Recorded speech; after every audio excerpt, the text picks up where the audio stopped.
Saving का function लाते हैं। Saving का हमने क्या पढ़ा था, पहला इक्वेशन पढ़ा था saving function, alpha P T plus beta Y T minus P T. क्या था ये, अल्फा क्या था, प्रॉफिट का कोएफिशिएंट, बीटा क्या था, वेजेस का कोएफिशिएंट।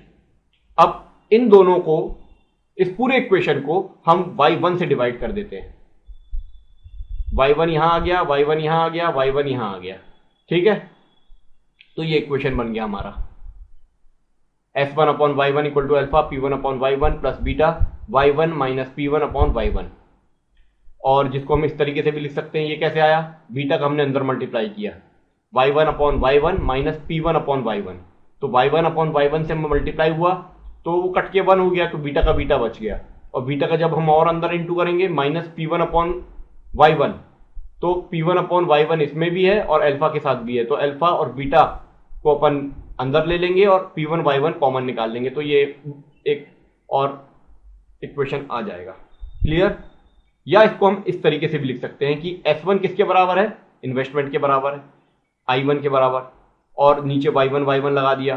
तो हम इसकी जगह, हमको पता है इन्वेस्टमेंट फंक्शन अभी हमने पीछे निकाला ये, तो इसके बाद हम S1 अपॉन y1 को I1 अपॉन y1 के बराबर करेंगे, तो I1 अपॉन y1 की वैल्यू ये हम यहाँ पुट कर देंगे, मगर इसमें कुछ चेंजेस किए गए हैं। बीटा डैश का अंदर इंटू कर लिया गया है P1 अपॉन K1 से, तो P1 अपॉन K1 यहाँ है, y1 इंटू इसलिए किया गया है, इंटू डिवाइड, ताकि वो न्यूट्रलाइज कर रहे हैं एक दूसरे को। बीटा डैश P1 K1 ये है, तो इन दोनों को अपन ने जबरदस्ती जोड़ा है ताकि हम बता सकें income according to capital of this year and profit according to income of this year. उसको वैसे भी बोल सकते हैं, लेकिन इस तरीके से लिख दिया गया है। और beta dash P0 upon K1 यहां पर आ गया है, ठीक है।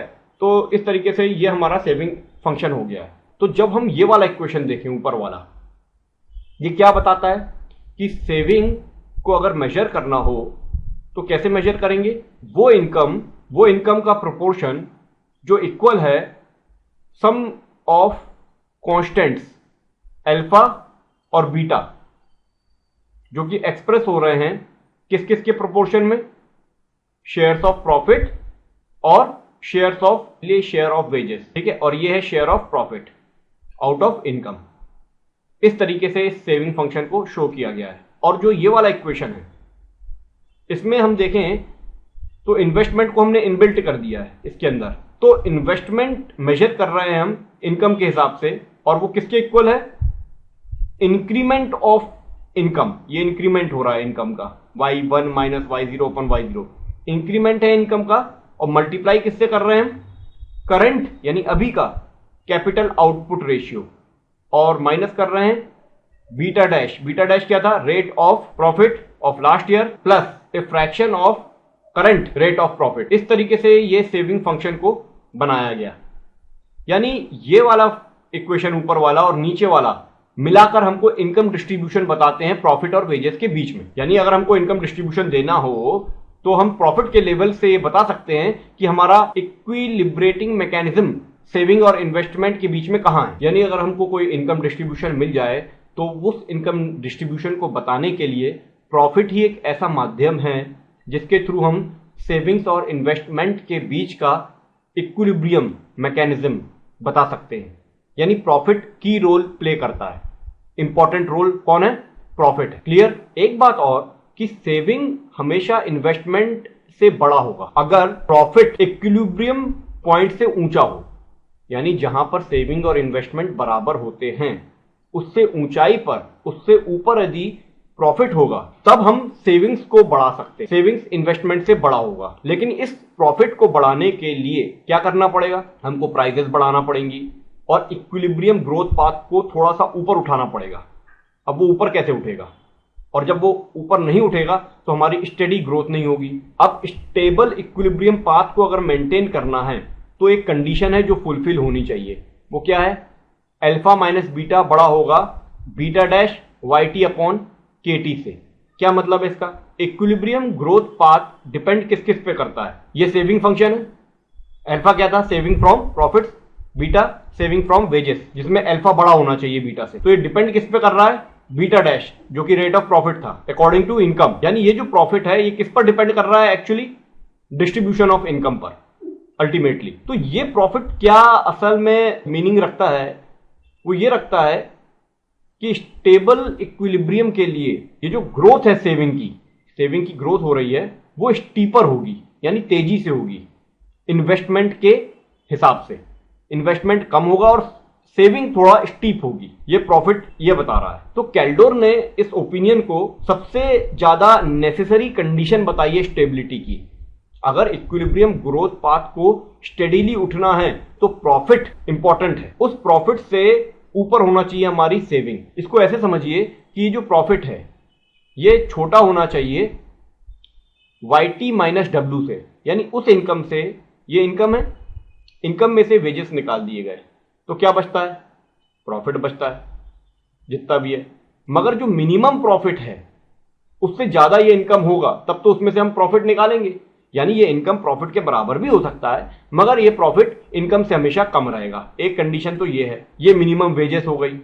और दूसरी कंडीशन क्या है कि ये प्रॉफिट, रेट ऑफ प्रॉफिट बड़ा होना चाहिए, किससे, M से, मिनिमम मार्जिन ऑफ प्रॉफिट।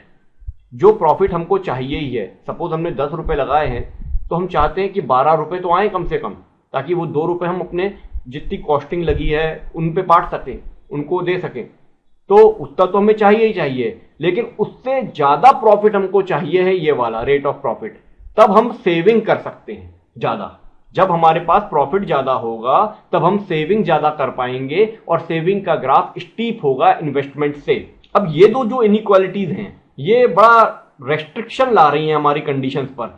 अगर हमको स्टेबिलिटी चाहिए है इक्विलिब्रियम ग्रोथ पाथ की, तो ये दोनों एक तरीके का अवरोध है। यानी ये कह रहे हैं कि प्रॉफिट इनकम से ज्यादा ना हो, नेट इनकम जिसमें से वेजेस निकाल दिए गए हों, और ये प्रॉफिट का जो रेट है, रेट ऑफ प्रॉफिट, ध्यान रखिएगा यहां प्रॉफिट है और यहां रेट ऑफ प्रॉफिट है अकॉर्डिंग टू इनकम। जो रेट ऑफ प्रॉफिट है ये बड़ा होना चाहिए किससे, मिनिमम मार्जिन ऑफ प्रॉफिट से, ताकि एंटरप्रेन्योर के पास कुछ तो हो आगे बढ़ने के लिए, ताकि वो आगे इन्वेस्ट कर सकें। तो यहां पर कैल्डोरियन डायनामिक्स जो है ग्रोथ प्रोसेस का, उसका क्रक्स आता है, यानी उसका मेन पार्ट आता है।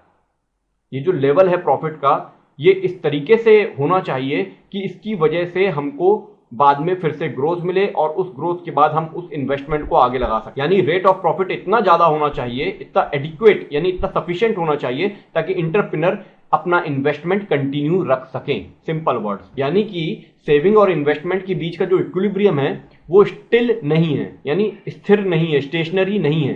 तो कैसा है, मूविंग है, ऊपर की तरफ मूव हो रहा है, वो इक्विलिब्रियम पॉइंट मूव हो रहा है। ध्यान रखिएगा, इक्विलिब्रियम मूव हो रहा है और ये मूवमेंट लाने वाला है टेक्निकल प्रोग्रेस फंक्शन। अगर ऊपर की तरफ जाना है तो हमको टेक्निकल प्रोग्रेस फंक्शन की हेल्प लेना पड़ेगी। ये ऐसा टेक्निकल प्रोग्रेस ऑपरेट करेगा इस तरीके से कि वो इस ग्रोथ को शिफ्ट करेगा ऊपर की तरफ, इनकम और कैपिटल दोनों साथ साथ उसी टाइम पीरियड में। तो हमें एक स्टेडी ग्रोथ पाथ की तरफ ले जाएगा टेक्निकल प्रोग्रेस फंक्शन। एक्चुअली क्या है, इक्विलिब्रियम ग्रोथ पाथ पे जो स्टेडी स्टेट है ग्रोथ पाथ की, बिल्कुल जो स्थिर रहने वाली है, वो कब एस्टैब्लिश होगी, उस एक्शन से होगी जिसमें हम टेक्निकल प्रोग्रेस फंक्शन को लाएंगे। Suppose alpha double dash upon 1 minus beta is equal to G. ये इक्वेशन क्या बताता है, जी है आपकी productivity, equilibrium growth rate of productivity, यानी इक्विलिब्रियम पे जो ग्रोथ हो रही है, ग्रोथ रेट है किसका, प्रोडक्टिविटी का, ओ है जी।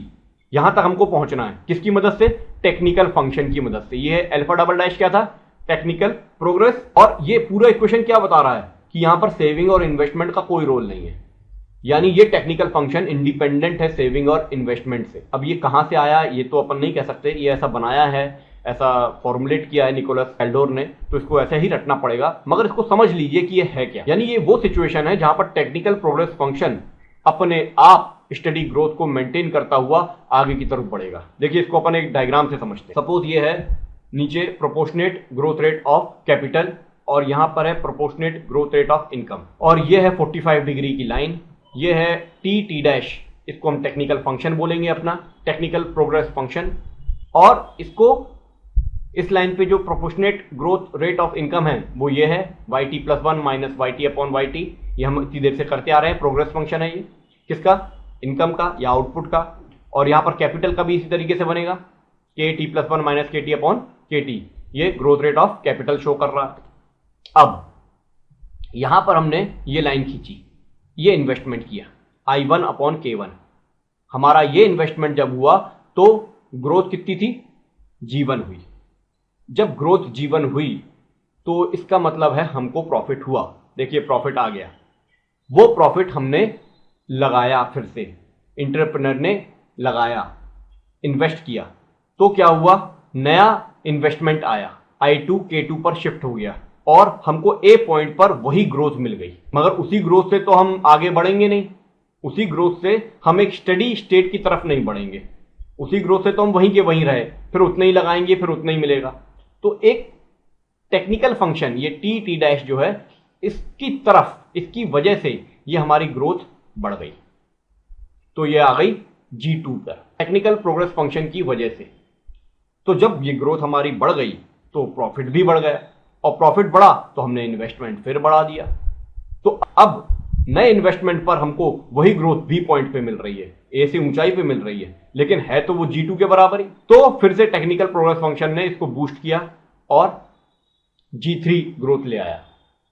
और इसी तरीके से यहां पर आखिरी में, और इसी तरीके से ये आई के आइडियल, यानी जहां पर स्टडी ग्रोथ आ रही है, दैट इज G, किसकी वजह से आई, टेक्निकल प्रोग्रेस फंक्शन की वजह से हम इस G पॉइंट पर आ गए।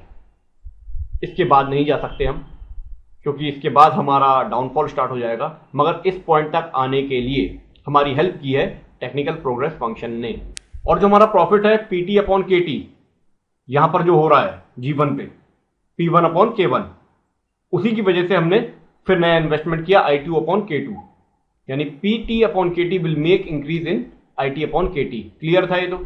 और इसके बाद जब प्रॉफिट नया हुआ तो उस नए प्रॉफिट यानी P2 अपॉन K2 को हमने I3 अपॉन K3 के लिए यूज किया।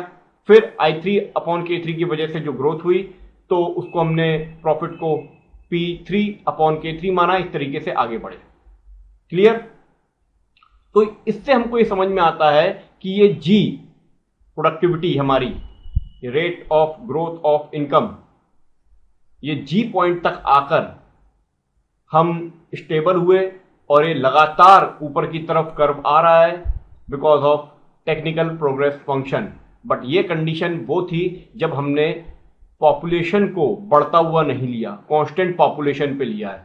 तो कांस्टेंट पॉपुलेशन पे हमको कोई दिक्कत नहीं गई, मगर अगर पॉपुलेशन भी हमको डिस्टर्ब करे तो फिर हमको कुछ और करना पड़ेगा, वो देखते हैं। एक्सपेंडिंग पॉपुलेशन में क्या होगा।